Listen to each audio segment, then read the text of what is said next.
வணக்கம் நண்பர்களே, welcome to Vivegam V plus. இன்றைக்கி நம்ம பார்க்கக்கூடிய டாபிக் என்ன அப்படின்னு பார்த்தீங்கன்னா, லாஜிக்கல் ரீசனிங்கில் டைரக்ஷன் டெஸ்ட் அப்படிங்கிற ஒரு டாபிக் பார்க்க போகிறோம்.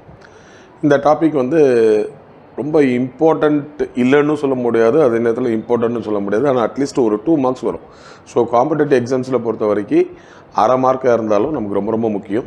ஆனால் இதில் ஒரு 5-6 மாடல் இருக்குது. அந்த மாடல் நமக்கு போன்றதுக்கு முன்னாடி நமக்கு என்ன தெரியணும் அப்படின்னா, சில பேசிக் ஐடியாஸ் தெரியணும். அதாவது சில பாயிண்ட் நம்மக்கிட்ட நம்ம எப்போவுமே நம்மளுடைய எங்கே இருக்கணும், இங்கே இருக்கணும், ரைட்டுங்களா?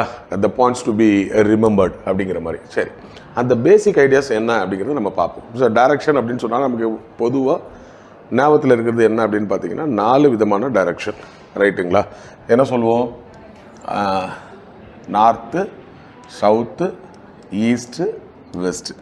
சார் இந்த டயக்ராம் எப்படி போட்டிங்க அப்படின்னு பார்த்தீங்கன்னா, நீங்கள் நிறைய மேப்பில் பார்த்துருப்பீங்க. மேலே இருக்கிறது நார்த்து, அதுக்கு நேர ஆப்போசிட்டில் சவுத், அதாவது கீழே இருக்கிறது. நமக்கு வலது பக்கம், அதாவது எனக்கு இது வலது பக்கம், அதே மாதிரி உங்களுக்கும் இதான் வலது பக்கம். வலது பக்கம் ஈஸ்ட்டு, இடது பக்கம் வெஸ்ட்டு போட்டாச்சுங்களா? இது போக 4 சப் டைரக்ஷன்ஸ் இருக்குது. என்னெல்லாம் அப்படின்னு நீங்கள் பார்த்தீங்கன்னா, north east, south east, south west, ரைட்டுங்களா? North west.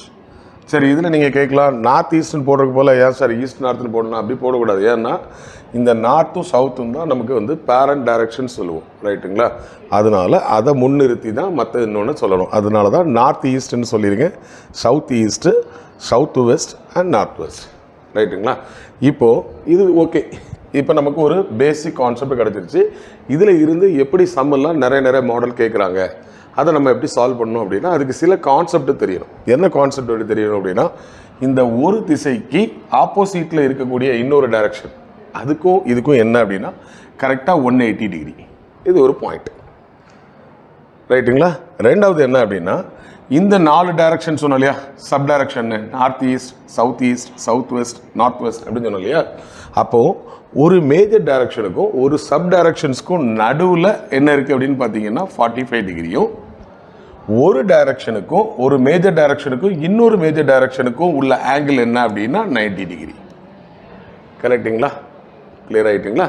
ரைட். இப்போ நான் உங்களுக்கு 3 கான்செப்ட் சொல்லி கொடுத்துருக்கேன். என்ன? ஆப்போசிட் டைரக்ஷன்ஸ்க்கு நடுவில் இருக்கக்கூடிய ஆங்கிள் என்ன? 180 டிகிரி. ஒரு மேஜர் டைரக்ஷனுக்கும் இன்னொரு மேஜர் டைரக்ஷனுக்கு இருக்கக்கூடிய ஆங்கிள் என்ன? 90 டிகிரி. ஒரு மேஜர் டைரக்ஷனுக்கும் ஒரு சப் டைரக்ஷன்ஸ்க்கும் உள்ள ஆங்கிள் என்னன்னா 45 டிகிரி. இந்த 3 பாயிண்ட்டை பேஸ் பண்ணி நிறைய சம் வரும், ரைட்டுங்களா? ரைட்.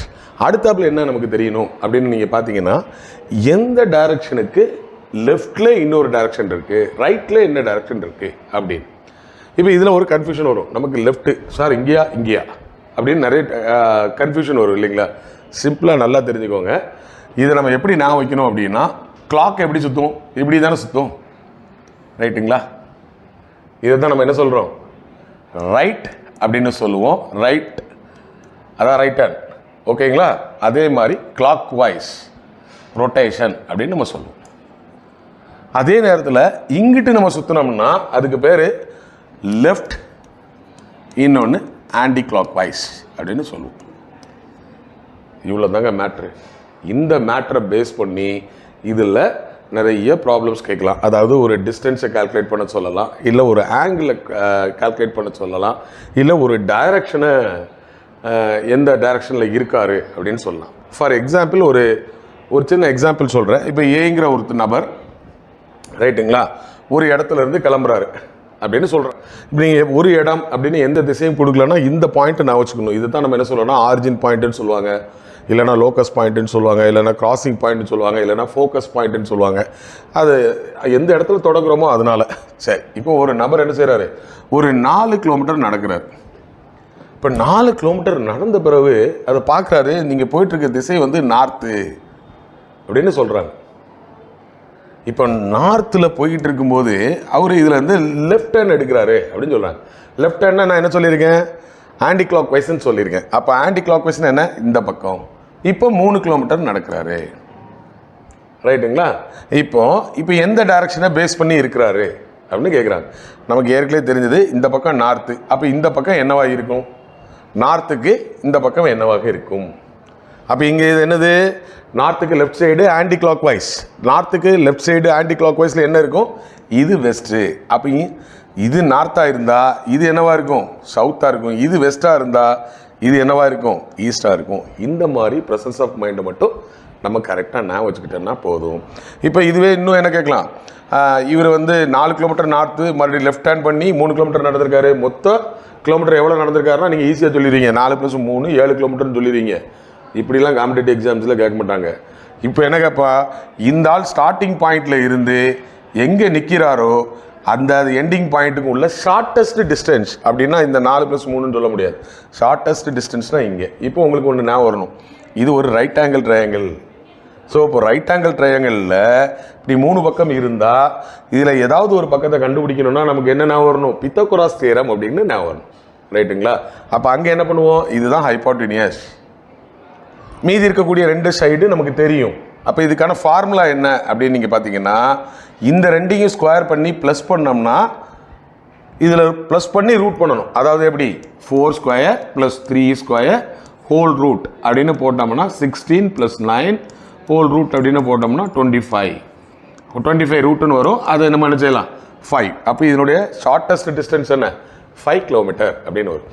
இது போன்ற மாடலில் தான் நிறைய சம் வரும். இது போக இதை தொடர்ந்து நம்ம இப்போ ஒவ்வொரு மாடலில் நம்ம சம்மை பார்க்க உங்களுக்கு என்ன தெரியும், ப்ராக்டிஸ் ஆகி இவ்வளவுதானா அப்படிங்கிற மாதிரி இருக்கும். மொதல் ஸ்டேஜில் நீங்கள் ப்ராக்டிஸ் பண்ண ஆரம்பிக்கும் போது என்ன பண்ணணும் அப்படின்னா, இந்த மாதிரி டயக்ராம் போட்டு பழங்க.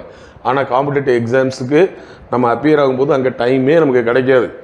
நிறைய கொஸ்டின்ஸ் இருக்கும். ஒரு கொஸ்டினுக்கு 30 செகண்ட் தான் கிடைக்கும். அந்த 30 செகண்டில் நம்ம வாசிக்கும் போதே அந்த அண்டர்ஸ்டாண்டிங்கில் வரணும். ரைட்டுங்களா? வந்தது அப்படின்னா ஈஸியாக கரெக்டான ஆன்சர் பண்ண முடியும். ஆனால் திரும்பி சொல்கிறேன், ப்ராக்டிஸ் பண்ணும்பொழுது படம் போட்டு ப்ராக்டிஸ் பண்ணுங்கள். போக போக என்ன செஞ்சிடலாம், அப்படியே நம்ம ஸ்பீடை இன்க்ரீஸ் பண்ணி அக்யூரேட்டான ஆன்சரை சொல்லிடலாம். ஓகேங்களா? ஸோ அடுத்த வீடியோவில் இதே மாதிரி இந்த டாப்பிக்கில் இருக்கக்கூடிய நிறைய மாடல்ஸ் நம்ம பார்க்கலாம். அதுவரை உங்களிடமிருந்து விடைபெறுவது உங்கள் முத்துக்குமார். நன்றி.